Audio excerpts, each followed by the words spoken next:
So great to be with you this morning. As I mentioned, my name is Andres. I'm one of the pastors in Mosaic South Pass. And I'm married to the amazing Brooke, who you met last Sunday. We have a little boy. His name is Milo. He is 2. He's the king of the house. Just want to thank Pastor Irwin and Pastor Joe for allowing me to be here with you this morning. I'm so excited because it's a patriotic weekend. So thank you for having me with you. I have a question for all of you. Did anybody, once they entered into adulthood, did you feel ill-equipped? Like that maybe there's some information you missed, or that something happened and you're like, why do I feel like I'm catching up? Like I didn't realize that most of adulthood was learning how much things require insurance. Just everything. Health insurance, dental insurance, renter's insurance, life insurance.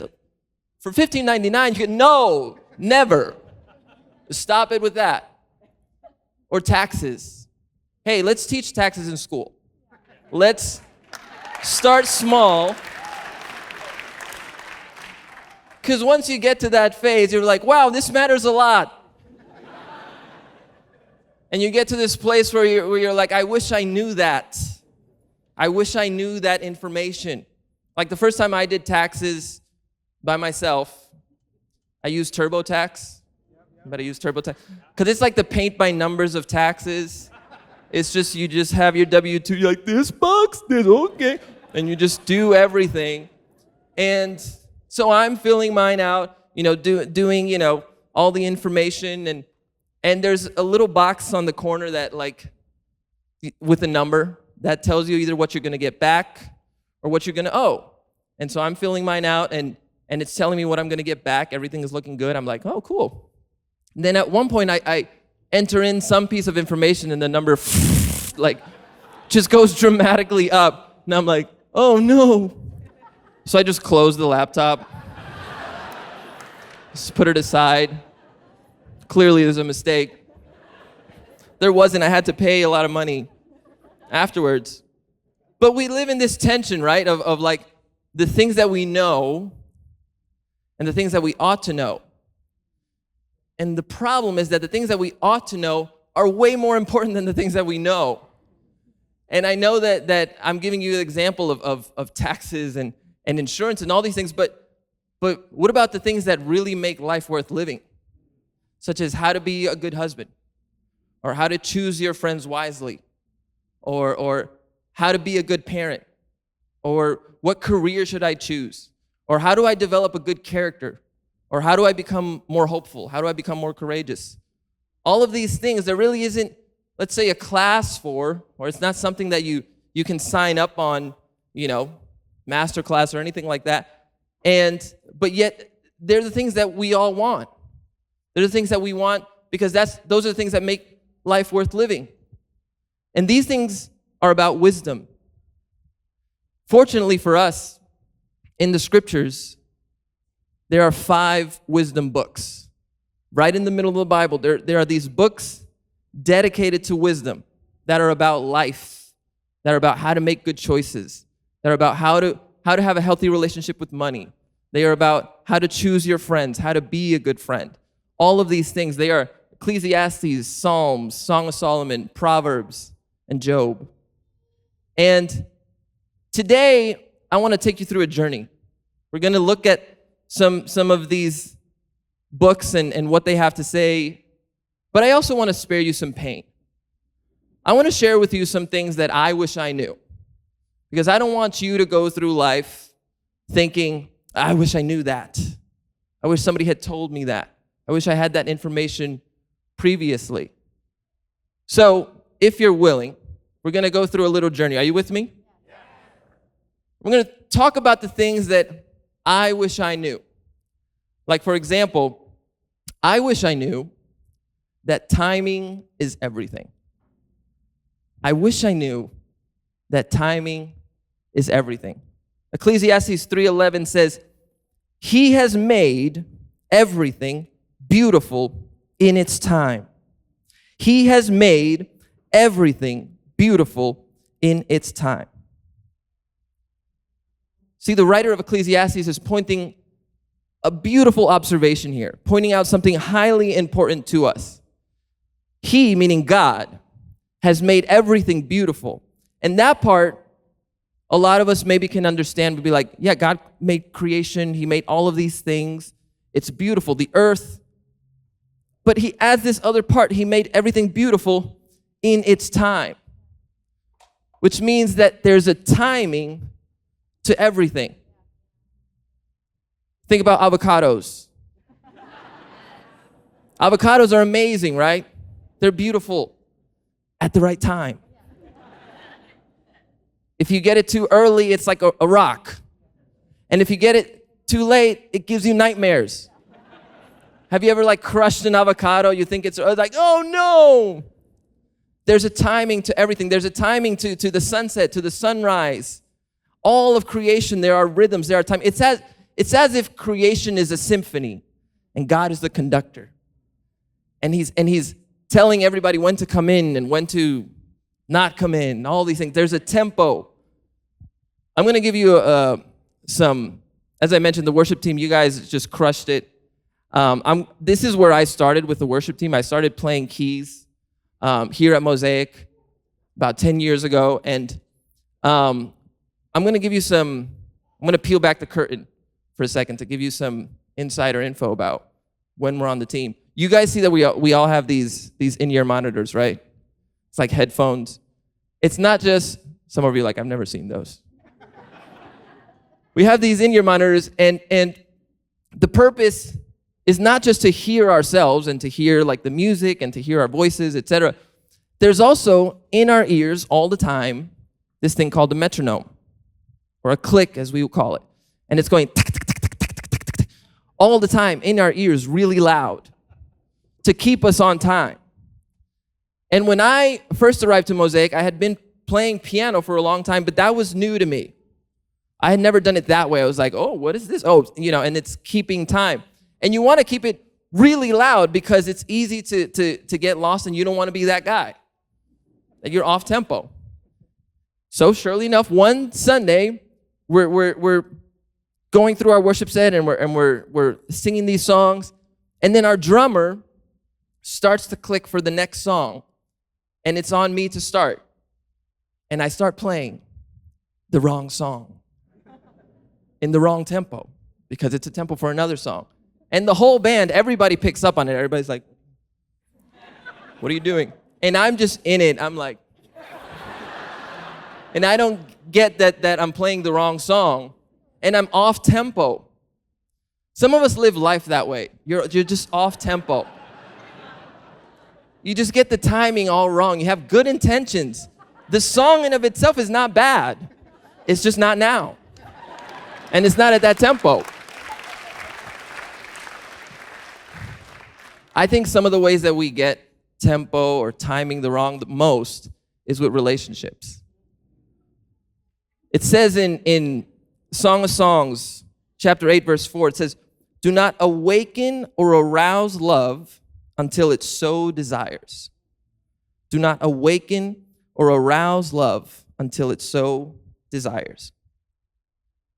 I remember when Brooke and I were dating, and we were official for 7 days.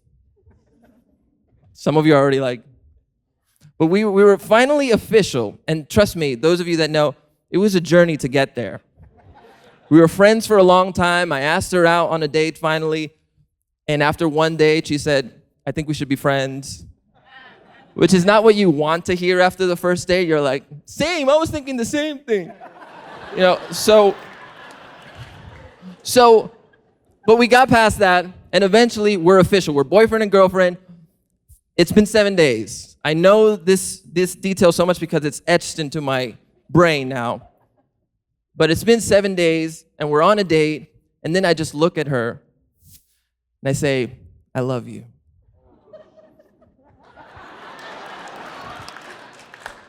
I know now. I say I love you 7 days into the relationship, and she just looks at me and she goes, Andy, what are you doing?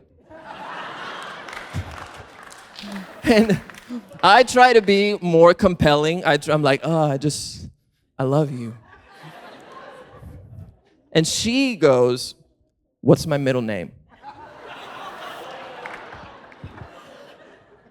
And you know what? I wish I knew that. I wish I knew that information. I wish I knew her middle name. I'm trying to cover it up with, you're just so beautiful and talented. And it's like, I wish somebody had told me, don't say I love you after 7 days, and also know their middle name. That would help. But see, a lot of us, when it comes to relationships, we have good intentions, but we get the timing all wrong. Have you ever had a friend that they date somebody, it's a, let's say, powerful relationship, and it ends really badly, and then next week there was somebody else?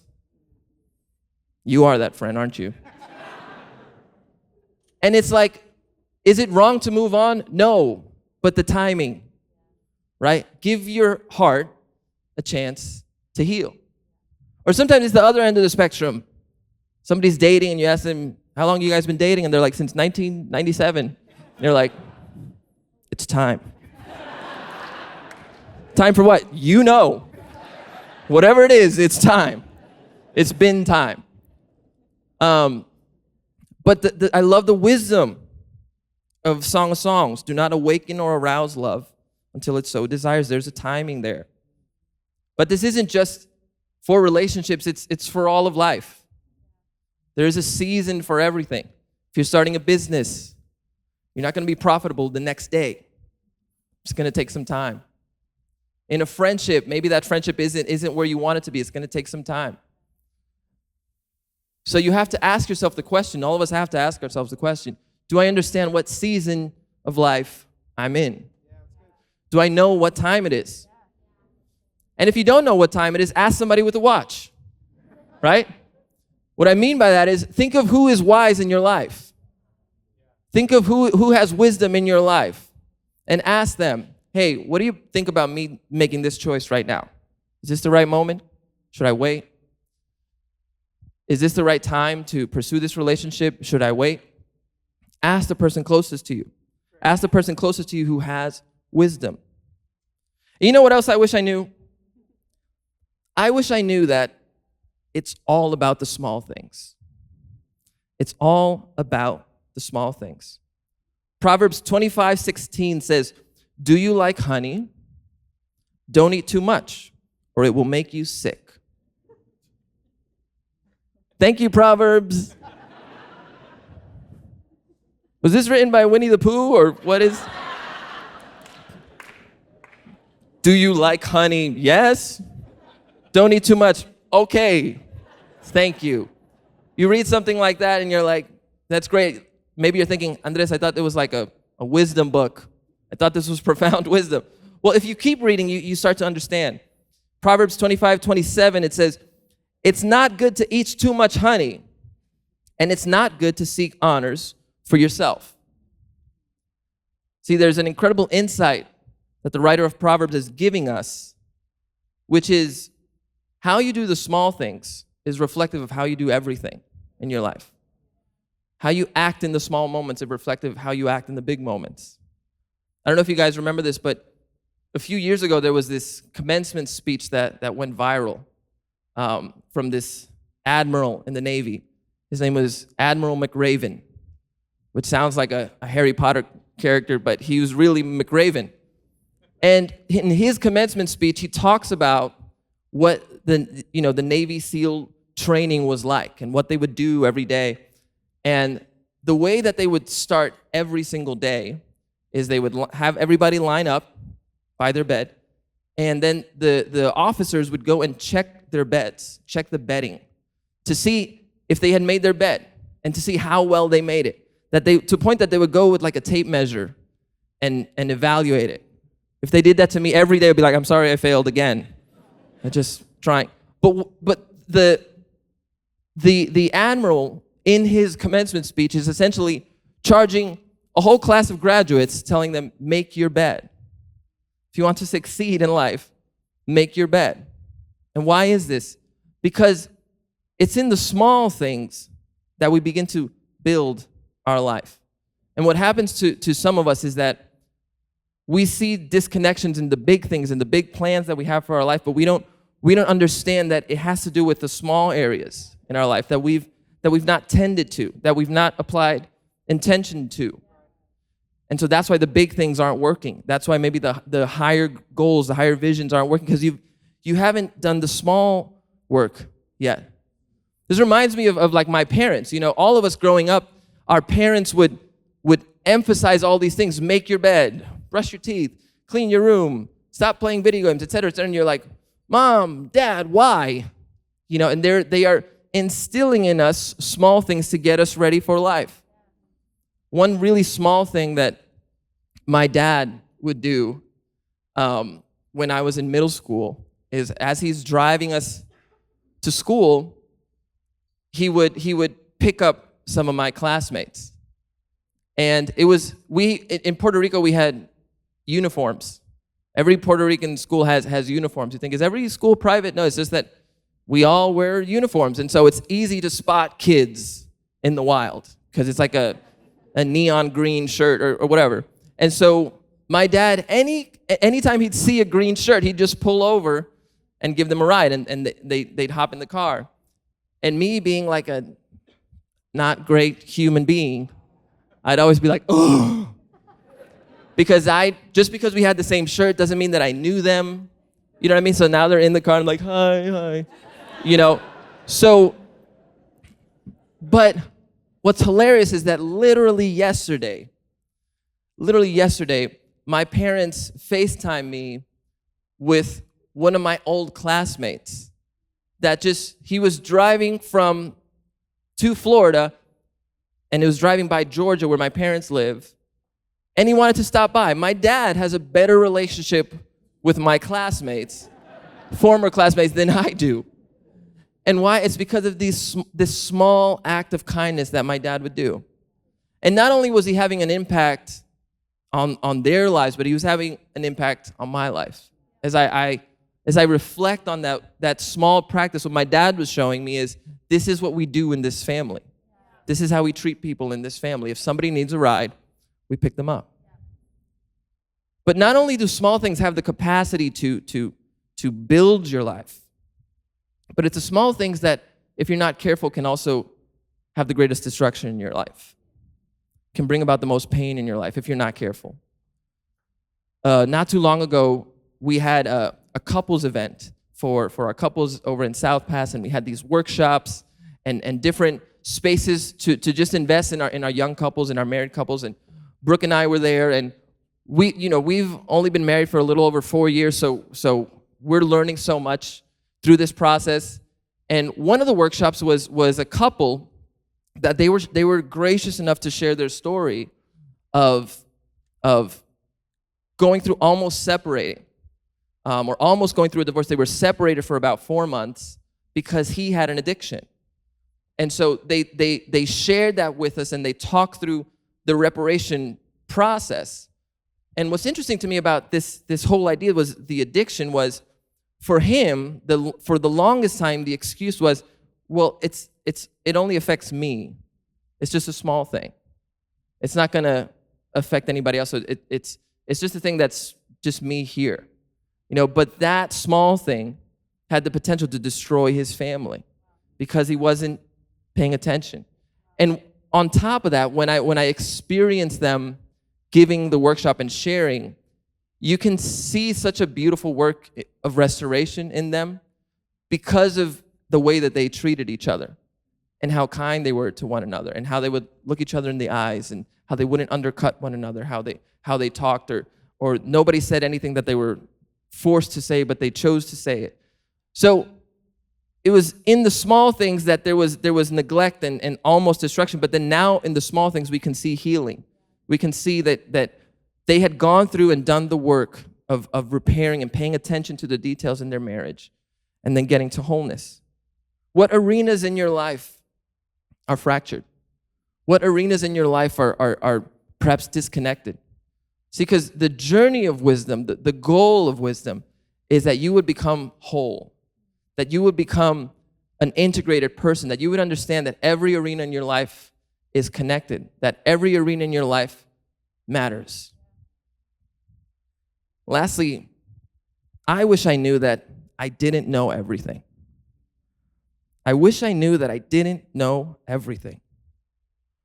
Proverbs 1:7 says, "Fear of the Lord is the beginning of wisdom, but fools despise wisdom and instruction." I love this idea of the fear of the Lord. And perhaps you think of that phrase like, what does that mean, that we're supposed to be afraid of God, or I don't quite understand.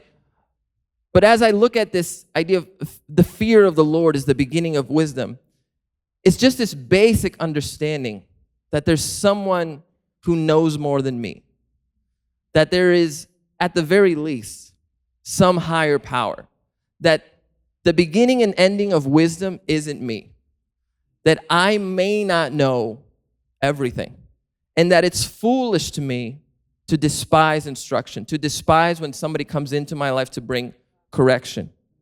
Fear of the Lord is the beginning of wisdom. If there's one thing that's going to get in the way of wisdom for your life, it's pride. It's pride. It's this belief that, you know what, I'm good. You know what, it's okay. I know you have that advice for me. I know you think that, but it doesn't apply to me. It's going to be okay. One of my favorite wisdom books is the book of Job. And the story of Job is this story of a man who loses everything. Loses his family, loses his health, loses everything that's dear to him, goes through incredible suffering. And on top of that, it says that Job was a righteous man. Like he was a good person. So the book of Job just tackles this question, why do bad things happen to good people? And the whole book is essentially a conversation about that. Job is arguing with his friends about why this happened to him and how is it possible that this happened to him. And his friends keep saying, you must have done something wrong. And Job keeps saying, I haven't done anything wrong. And then it goes to the point that Job starts arguing with God. Starts telling God, like, God, what do you want from me? What is it that you expect of me? And starts essentially putting God on trial. Saying, God, what more can I do? Why have you allowed all of this to happen to me? And at the very end of the book, God shows up. And then God tells Job, you've asked me all these questions, and now I'm going to ask you some questions. Which is a terrifying thing for God to tell you. And God asked Job all these questions. Where were you when I created the world? Where were you when I created the sea, the sky? And he starts asking all these questions that clearly Job does not know the answer to. And clearly Job understands that it's beyond him.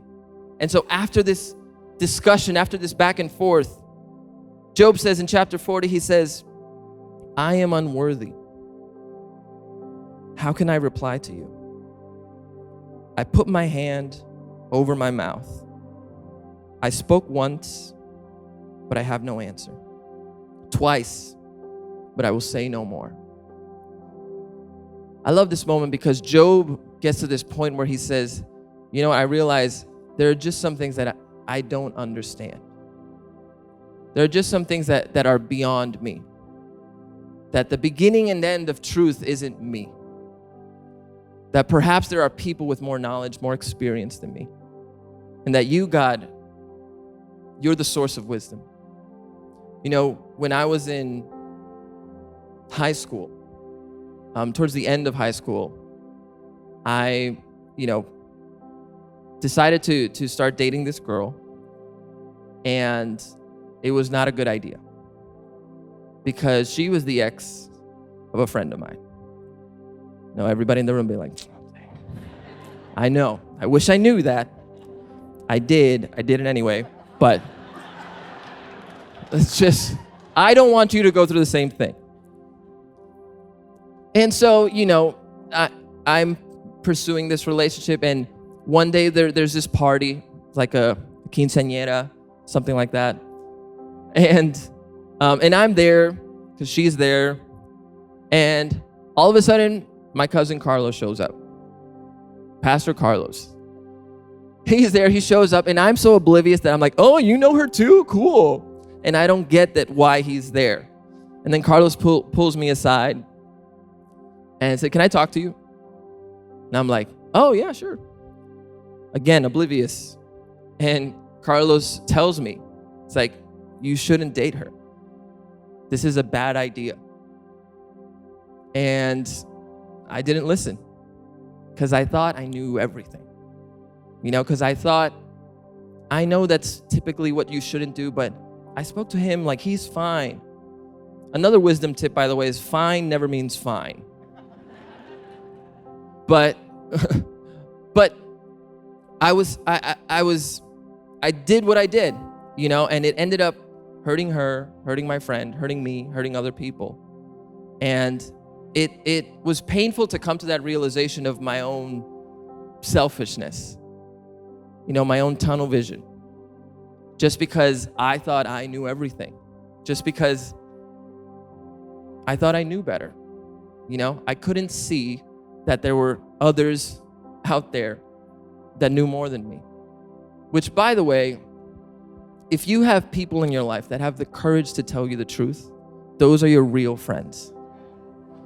And your supposed friends that support you when you make your worst choices, they're not your friends. See, Carlos is here, and Carlos is not just my cousin, but he's one of my closest friends. Because Carlos is somebody that I can always count on to tell me the truth, to tell me when I'm wrong, to tell me when I'm heading down a bad road. I wish I knew that I didn't know everything. But you know what the good news is that God doesn't expect you to know everything. God doesn't need you to know everything. But God does want you to know Him. But God does want you to have a relationship with Him, because He is the source of wisdom, because He is the source of understanding. And it just requires humility on our part to say, you know what? I've tried this on my own. I've tried this life. I've justified everything that I've done, and I've come up short again and again and again. God, maybe there's something that you know that I don't. And the greatest example of God not wanting us to figure it out on our own is that He came here and became one of us in the form of Jesus. And if there's anything I want to leave you with today, is that the wisest choice you can make in your life is to give your life to Jesus. Is to give your life to His way, to what He's doing, to the direction that He is going. Is to get to that place in your life when you realize, you know what? Truth doesn't begin and end with me. I need some wisdom. I need some insight. I need to grow. I need God. I need Jesus. So I want to give you an opportunity to do that this morning. If you could just bow your heads wherever you are. And if you're listening to me and you think, that's me. I've been the foolish one that thought I knew everything, that thought I had everything figured out.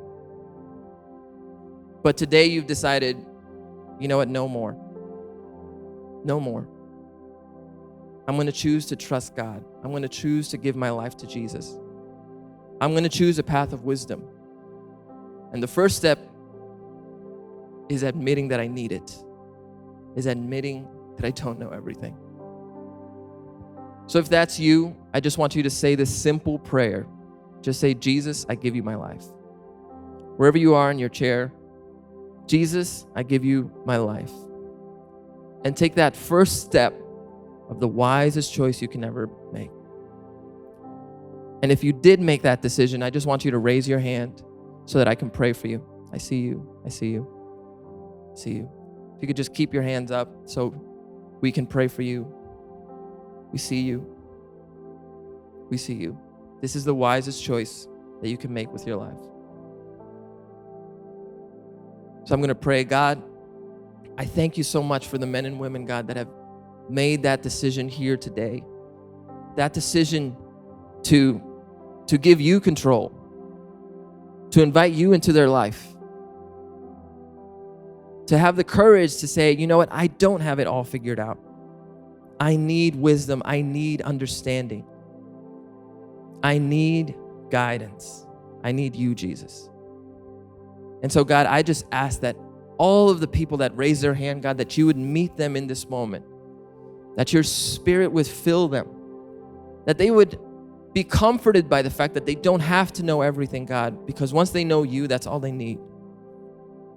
God, once we know you, you give us what we need. You give us the insight that we need, God.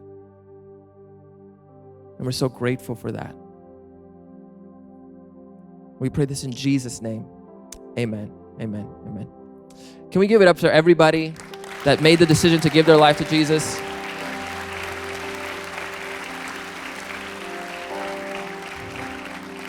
Mosaic, once again, it's so great being with you this morning. Love you. Happy 4th of July.